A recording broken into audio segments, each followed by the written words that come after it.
Here, take the bomb.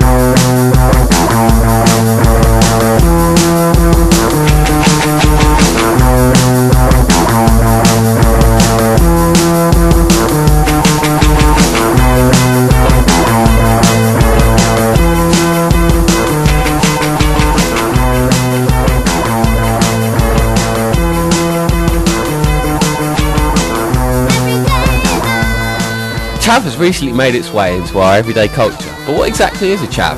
And how can you be sure that the person in front of you with his hand down his pants asking if you can lay him a pan is indeed a chav?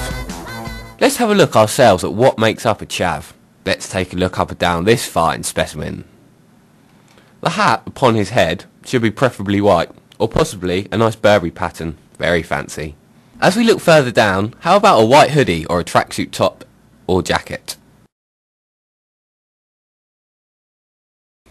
Taking a look at his legs, carefully avoiding the crotch area. Is this man wearing trousers? I hope not.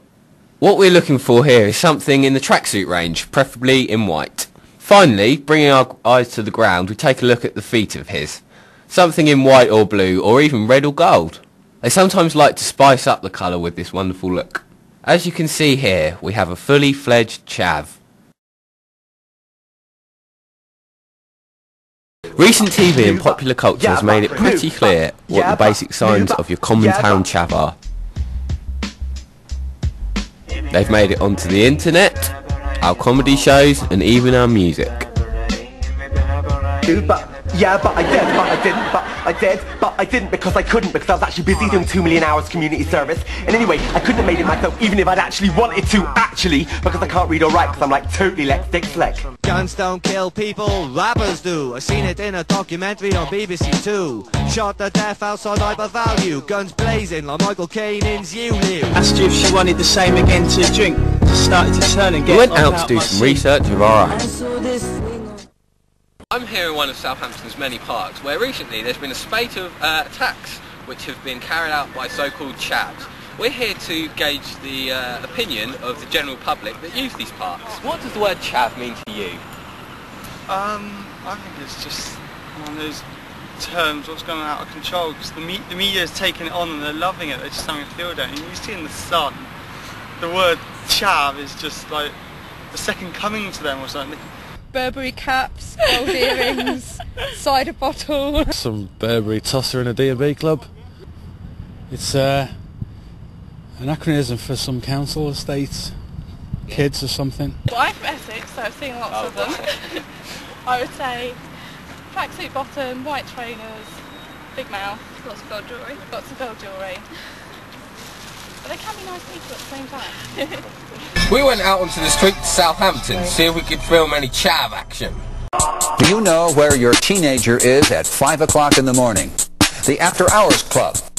The clubs attract thousands of Chicago area young people. Some say they come looking for drugs, dirty dancing, and pounding techno music.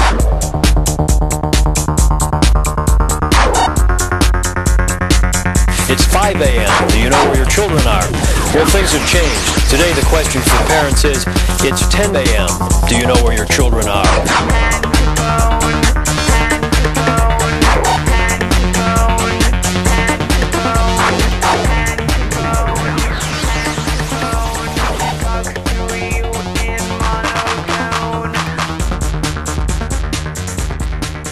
The chav problem is more than just a common annoyance in town. As well as causing nervousness when they're around, both old and young can be scared to venture into areas of the town where there is a known high chav problem, and coming out at night becomes a rarity as fears of violence are raised. We asked the public if they had any trouble with chavs. Have you ever had any trouble with any chavs?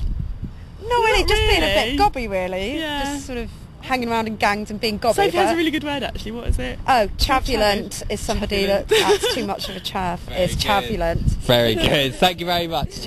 No, not personally. Oh, right, excellent. Okay. Yeah, fuck clothes. Come on then. What happened to you that night? Well, actually a few weeks ago I was just walking home from a night out with my sister, and there was a group of chavs walking in front of us. We were obviously a bit wary, so we held back and we walked slowly and crossed over the road, but they just slowed down with us. and then they started shouting a load of abuse at us, and it was quite scary. And then before we knew it, they were actually blocking our path, and they threw fireworks directly at us. They actually came only inches away from our face. Luckily, we managed to take a longer way home and get away from them, and we did call the police afterwards, but we didn't hear back from the police, so I don't think they'd been picked up. Have you changed anything you do?